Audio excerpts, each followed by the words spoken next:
জীবন কাহিনী চ্যানেলে আপনাদের সবাইকে জানাচ্ছি স্বাগতম। আপনারা যদি আমাকে লিখতে চান অবশ্যই আমাদেরকে ইমেল করতে হবে।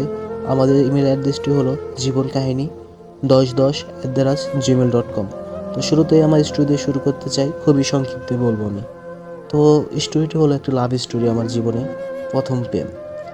সালটা 2021 সাল, জীবনের সব থেকে বড় কষ্টের সাল। এই সালটাতে অনেক কষ্ট পেয়েছি, আবার অনেক খুশি হয়েছি। তো আমরা অনেকগুলো ফ্রেন্ড মিলে একটা জায়গায় প্রাইভেট পড়তাম। তো ওই প্রাইভেটেই ওকে মানে যে মেয়েটাকে আমি ভালোবেসেছিলাম তাকে দেখা, ওইখান থেকেই তার সাথে কথা বলা। এর আগে অনেকবার দেখেছি কিন্তু কোনোদিন কথা বলিনি। তো এখানে প্রথম দেখা। তো ওইখান থেকেই আর কথা কথা বলতে বলতে একটা সময় ওরে আমি ভালোবেসে ফেলি। তো একদিন আমি ওরে বললাম যে আমি তোমাকে ভালোবাসি। ও আমাকে সরাসরি না করে দিয়েছিল যে ও রিলেশনে আসবে না। তো তারপরেও আমি ওর পিছন ছাড়ি নাই। প্রায় আরো 6টা মাস ঘুরি তার পিছে, তারপরেও সে আমাকে পাত্তা দেয় না। তারপরেও আরো অনেকটা দিন ঘুরি, ঘুরে কোনো কাজ হয় না। তো আমরা তো সবাই একাত্র প্রাইভেট পড়ি। তো ওইখানে আমার যে একটা ফ্রেন্ড ছিল, ওইখানে একটা ফ্রেন্ডটা ছিল আমার, ওরে আমি বলি এই বিষয়ে, ও আমার এই বিষয়টা জানে। তো ওর কাছে আমি সবসময় পরামর্শ নিতাম। ও যে মেয়েটার সাথে রিলেশন করতো এই বিষয়ে আমার কিছু বলে নাই। ও এত সুন্দরভাবে আমাকে সবকিছু বুঝিয়ে বলতো বা গুছিয়ে দিত। ও যেভাবে গুছিয়ে দিত আমি সেভাবেই ওরে বলতাম যে, কিন্তু না, একটা সময় হয় কি যে ও যে আমাকে এত কিছু গুছিয়ে দিতেছে, আমি কখনো ভাবি নাই যে ও আমার সাথে এভাবে বেইমানি করতেছে বা না করতেছে। বিশ্বাস করেন ভাই আপনারা যে এটা বোঝার কোনো অপশন ছিল না এরকম যে ও আমারে এইভাবে বুঝাইতেছে ঠিকই কিন্তু ও ওর সাথে রিলেশন করে। তো এই জিনিসটা আমি কোন সময় বুঝি, ধৈর্য ধরে শুনতে থাকেন, অবশ্যই বলবো।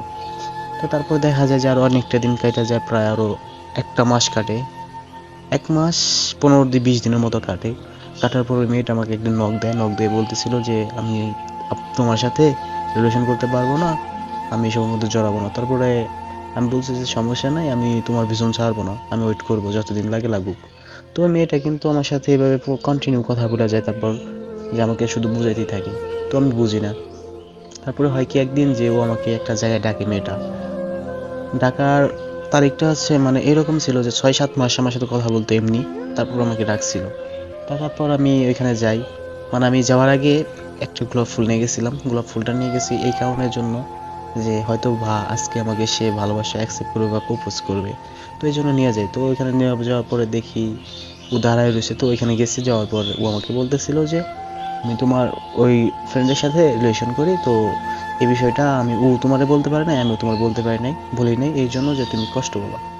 তো ভাই এই কথাটা যখন বললো তখন মনে হলো যে মাথার উপর আকাশ ভেঙে পড়লো। তো মেয়েটা এটা বলে সরাসরি চলে যায়। তারপরে আমি যেখানে দাঁড়ায় আছিলাম ওইখান থেকে ডাইরেক্ট মাটিতে পড়ে যাই। মাটিতে পড়ে যাওয়ার পরে প্রায় আমি 20 মিনিটের মতো ছিলাম, শুধু ভাবলাম যে কি হইলো বা কি শুনলাম। মানে সবকিছু থমকে লেগে গেছিল গা।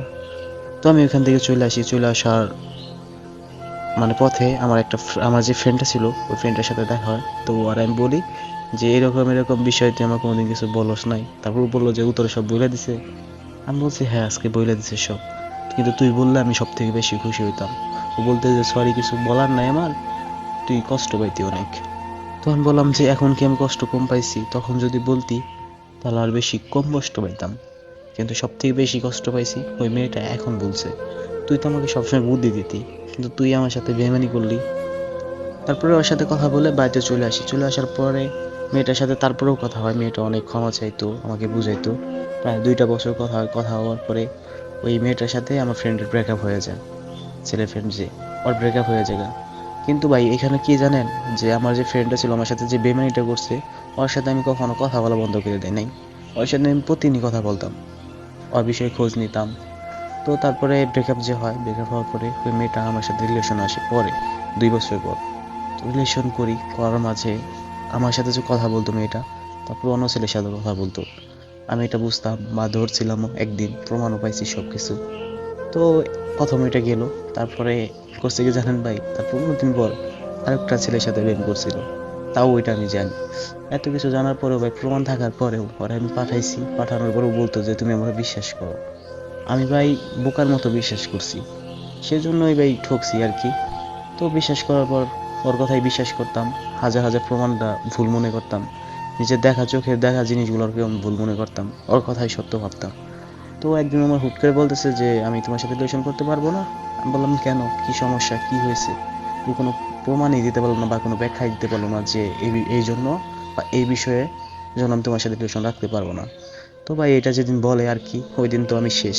আবেগে সব কিছুই মানে সব কিছু এলোমেলো হয়ে যায়। আসলেও ভাই এই জন্য হয়েছে যে প্রথম প্রেম তো ভাই, মানে জিনিসটা অন্যরকম কাজ করছে ফিলিংসটা ওর প্রতি। তারপর ভাই এটা আমি কুলাইবার মানে এই জিনিসটা ধাক্কাটা আমি সামলাতে পারি নাই। না সামলার কারণে ভাই আমি ডিসাইড নিই যে আমি গলায় ফাঁসি দিব। তো এটা যখন আমি ভাবছি, ঠিক আছে, অনেকগুলো ট্যাবলেট খাইছি, রুম তালা দিয়ে অনেকগুলো ট্যাবলেট খাইছি। ট্যাবলেট খাওয়ার পরে ভাই নিজের হাত নিজে কাটছি। তারপরে ভাই আমি রশি ঝুলাইছি সিলিংয়ে। রশি ঝুলানোর পরে নিজেই ফাঁসি দিছি। ফাঁসি দেওয়ার পরে মানে 4 ঘন্টা পরে ভাই আমি দেখি নিচে পড়ে রয়েছি। পড়ে যাওয়ার পরে ও পাশ থেকে মা দেখি অনেকবার ডাকতেছে, প্রায় কতক্ষণ ধরে ডাকতেছে তা সঠিক এখনো জানি না আমি, কারণ এটা আমি কোনো জিগাবো না তারে। তারপর ডাকতেছে ডাকতেছে প্রায় আধা ঘন্টার মতো শুধু ডাকতেছে, আমি শুনতেছি কিন্তু আমি নড়তে পারতেছি না ওইখান থেকে। বিষয়টা ভাই এরকম ছিল যে মা ডাকতেছে ওই পাশ থেকে, আমি শুনতেছি কিন্তু ওঠার মতো সাধ্য নাই, কিন্তু জবানও দিতে পারতেছি না কিছু। দেখি গলার মধ্যে দড়ি পেঁচানো এখনো রয়েছে। তো তারপরে প্রায় আধা ঘন্টার মতো আমার ওইখানে খাটছিল, আধা ঘন্টার মতো রেস্ট করে তারপরে রুমটা খুলছি। খোলার পর ভাই তখন মনে হলো যে ভাই জীবনের সব থেকে বড় ভুলটা করছি। কারণ মেয়ে গেলে ভাই জীবনে মেয়ে আসবো, কিন্তু জীবনটা যদি চলে যায় জীবনটা কোনোদিন আসবো না। জীবনে ভাই সব থেকে বড় কষ্ট ওই জায়গায় লাগছে যে সর্বোচ্চ দিয়ে ভালোবাসলাম, ভালোবাসার পরেও চলে গেল, কোনো ব্যাখ্যা দিতে পারলো না। এটাই জীবনে আফসোস। জীবনে আফসোস ভাই একটাই, যে আমি নিজেরে নিজে শেষ করতে গেছিলাম।